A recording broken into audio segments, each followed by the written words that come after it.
Guys, what is the difference? Why is everyone here? What is the difference between generalized approach and what is the difference between intent-based approach? I mean, again, Aditya, I will take this okay.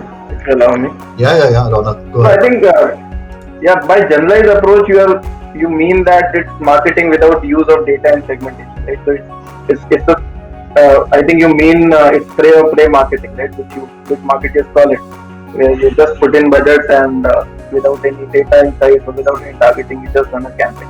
So I think, if that is what you mean, then I think that is something which these days most advertisers wouldn't want to do.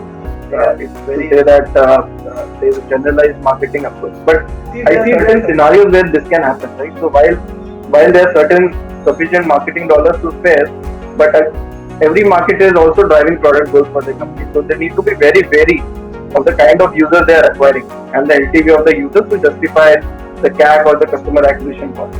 Right. So only I think couple of scenarios where this can happen is maybe this would be a work with a lot of small startups, right, which are just trying to get their product out in the market, acquire the initial set of users, achieve critical mass. So I think a small startup which is looking to gain traction wants to acquire those initial set of users to be able to create certain user personas and understand how user interacting with their product would go with the more generalized approach, where they would want to acquire as many different types of users they can, and then understand which personas interact the best with their product and which is the persona for which they are able to drive the most value for, right? So I think that is one category of advertisers who would go for a generalized approach.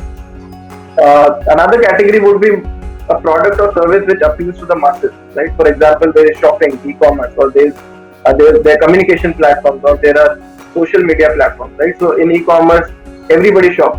The only difference is that more shop offline and lesser of the people shop online these days. But I think that behavior is also changing pretty fast as we speak. But a user who shops offline is still a prospective user for a brand, for an e-commerce brand, right? Because you can quickly change the behavior of the user or change habits of the user and drive that user to an online platform. So a user can be easily incentivized to shop online through awareness or through great service or through discount coupons, as Naveen mentioned, and can be converted into an online user. So I think this is one scenario where a marketer may approach a more generalized user acquisition approach. And similarly with communication and social platforms, for example, WhatsApp, when they started, I heard that they work with almost every OEM and telcos just to get their app out on every device, right? And since the product turned out to be amazing, everybody is now using WhatsApp. So they approached the philosophy that we acquire everyone, and since they had that trust and faith in their product that everybody will use it and that product will drive value to everyday life of the user, it will be used, right? Similarly for Facebook initial growth hacking was through auth mechanism, auth integration which they did with most of the brands, most of the channels where users already used to interact. So basically this is how most of the generalized marketing approaches have been taken. And again for Facebook ended up with amazing DAOs. Almost everyone uses Facebook. So this is because of the kind of product they have. So I think these are the scenarios where a generalized approach has been taken. I would not advise for a generalized approach because for some of the products it may work, but for most of the products, which is 90-95% of the products, it may not work. Most of the products have a general don't appeal to the masses. They are slightly niche or they would cater to a certain set of audience, and that is what you should always target. You should always look at the kind of personas you want to target, the kind of users who are actually interacting with your application, and that is the insight which needs to be taken when you start acquiring users.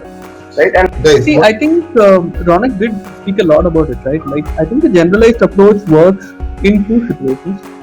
One is you don't know who your audience is at all, and you want your product to be tested by a few people and understand which set of audience the product is actually resonating with. So correct. that is, you are seeding your app or your product with a large enough base and understand where the highest affinity is. Second is where you think you're building a product. I think WhatsApp, Facebook are great examples. Even TikTok or your Moj and all of your everyone in that category, Moj, Joe, Shokoso, all in India today can fall under the same category, or YouTube for that matter. Anyone who produces content for the billion users in India are all people where they believe that it is ubiquitous enough to appeal to everyone, and once a user comes and logs in, they will be able to find value in the product, right? So that is where the generalized approach mostly tends to work.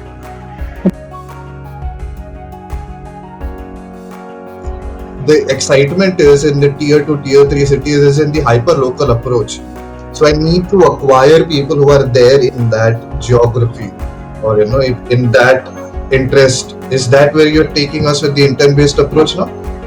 Yeah, so intent-based approach can be anything, right? It can be based on app consumption, it can be based on the interest of the user, it can be based on the geography which you want to target. For example, recently we worked with Tata, right? With Tata Global Beverages Limited, and they released a line of tea and coffee brands, and they wanted to, and every product was catered to a specific geography. In India also, India is so diverse culturally as well as in terms of consumption patterns, that every region in India also has a different consumption pattern. So in Kerala there is a different kind of tea which is consumed. In Rajasthan it's a different kind of tea. So they wanted to they release different products for different geographies, and that is when location-based targeting comes into play. More of regional understanding of the user comes into play. So I think intent-based targeting can be anything. It can be based on a lot of different parameters of the user, be it interest, be it geography, demography, device, etc. Mostly tends to work. I think intent is highest when intent starts working when your product hits particular scale. You have audience cohorts, you know exactly what kind of intent is driving engagement on your app, and you know what kind of users are dropping off and at what particular funnel you lost their interest, and hence you go back and cash in on their intent to your app, right? Or you know that there is likely intent because they have been lurking around your competition's products, and hence you go back and try and reach out to them saying that, hey, I am better, why don't you come and use me, right? So I think these are the way it starts kicking in when you have a large density of data and you have certain scale, which is critical enough for us to start like making a difference. Without data at the end, you need a certain scale of data to start doing intent-based marketing, right? You can understand, or you're speculating to say that I've built a product which is likely to be very particular to these kind of audiences, and hence I'm going to go only after that. That is also one approach to go after, but typically you see things like retargeting extra kicking in basis intent once scale comes into play. So I think these are the two things to keep in mind typically, and it will differ basis the app, the category, the evolution, the nature of things they've done in the past, and that's how each growth marketer needs to look